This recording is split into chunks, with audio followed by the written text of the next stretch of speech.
Hi, it's your Malaysian girl Jean here. Yes, this time we do many people's favorite IKEA meatballs. But I have to clarify that recipe wasn't from me. It was actually released by IKEA themselves during the early pandemic time. I know, it was quite a while ago already. I pun baru je tahu, ayo. Never mind, better late than never. Before we start mixing the minced meat, we gotta finely chop up a Holland onion and 1 garlic clove. I might tipu a bit lah. I use the spin chopper to chop them up real good. Maybe you also can consider in investing in one. Highly recommended by me lah. Oh, I'm using smoked garlic by the way. More intense since we are only using 1 garlic clove. You see? The result is pretty good, right? It's so fine. Okay, about the meat part. Original recipe requires a mix of minced beef and pork. Malaysian one is fully beef, but I don't consume beef anymore. So for me, the next red meat choice is minced lamb or mutton lah. But why am I chopping up chicken chop meat? I just want to show those who don't consume pork can substitute with minced chicken chop because there's a mix of chicken fats and it's more juicy. So we cut it horizontally and vertically, then cincai chop lah. I don't use store-bought minced chicken because I don't know which part of chicken they're using to mince. We need it to be a little fattier and very juicy. So the chicken chop it is lah.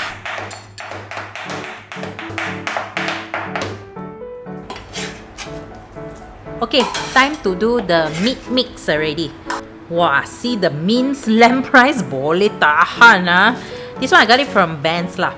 Okay, because we need 750 grams of minced meat, I had to combine minced lamb, chicken and pork to get that weight. So you sendiri pandai-pandai with your choice of meat and the weight lah, okay? Add in 100 grams breadcrumbs, which is also 236 ml according to Google. This information is for those who doesn't have food weighing skill. Then add in finely chopped Holland onion and garlic from earlier, 5 tablespoons of milk, and the recipe says add generous amount of salt and pepper.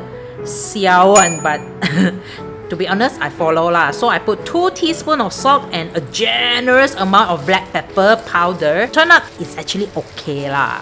Okay guys, as you can see, I'm struggling to mix up everything in such small bowl. So please take note that you need a big bowl to mix up everything, okay? And also, sorry one last thing I almost forgotten to add, an egg. But still okay lah, I just add it in when I mix everything up. And I understand from Chinese culinary is that when you mix up minced meat, especially when you're trying to make meatballs, you need to go on a circular motion or direction vigorously in order to create this sticky texture lah. Then only consider well mixed and moist from the meat is locked within. Okay, next, oil up the plate that you're gonna put the meatballs, and don't forget your gloves also need to oil up or your hand lah. I'm aiming for ping pong ball size so it's still bite size and easy to cook. Just do like how I did, and I managed to make about 30 balls out of these 750 grams of minced meat.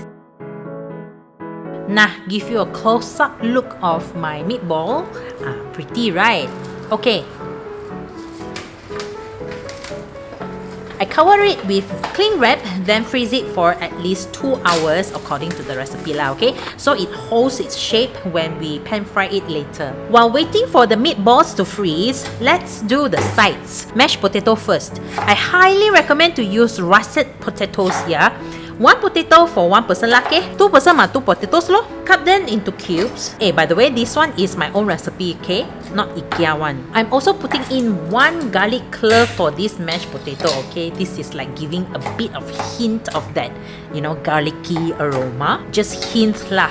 So now in the pot, we have the potato cubes and 1 garlic clove. Add in a teaspoon of salt and then add in tap water or cold water.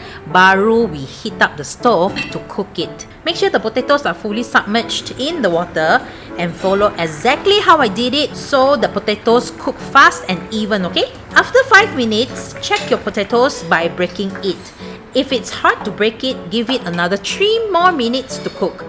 Then drain out the water. I ain't gonna buy a potato masher just to make mashed potatoes. So I'm using mortar and pestle to mash it, okay? You use whatever you have lah.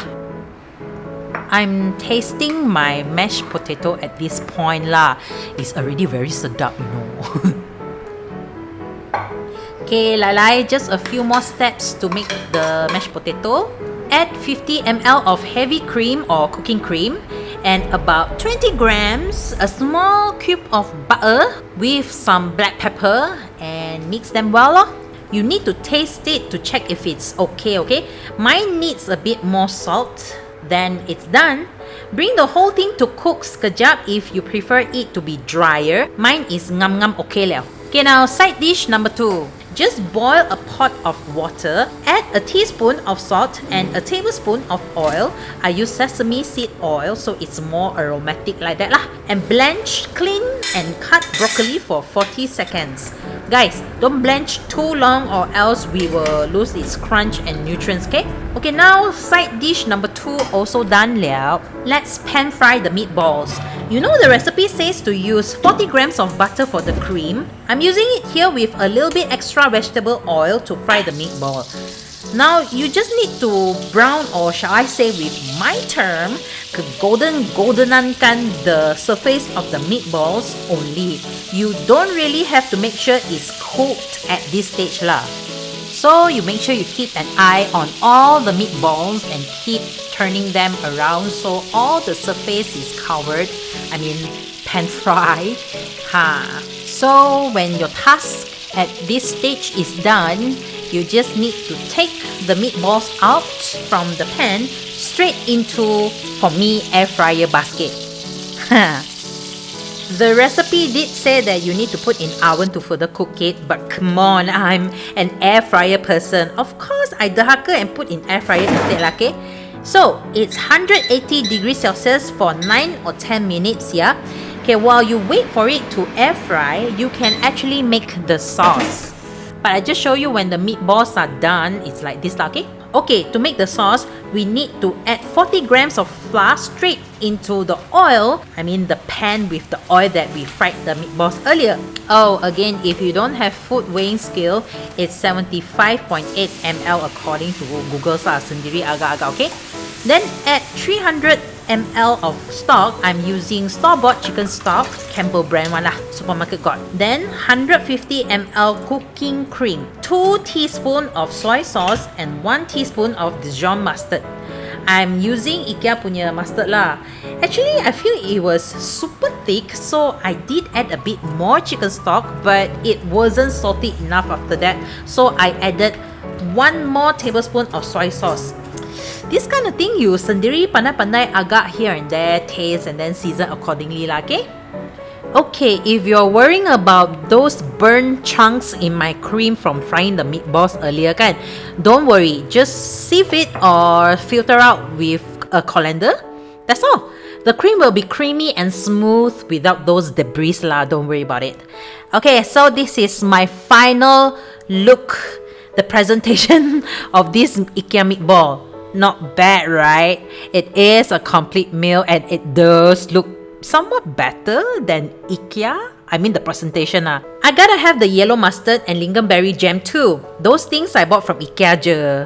I don't think we can do those products at home lah. Let's try out.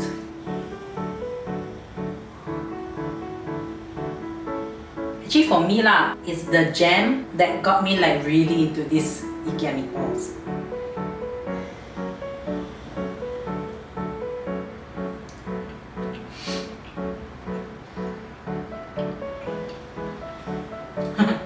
Bye-bye IKEA. Can eat this at home already, no need go IKEA already. So good. The sauce macam sars a bit. I think it can be a bit more watery. This one sendiri adjust lah. But overall, that's all for this time.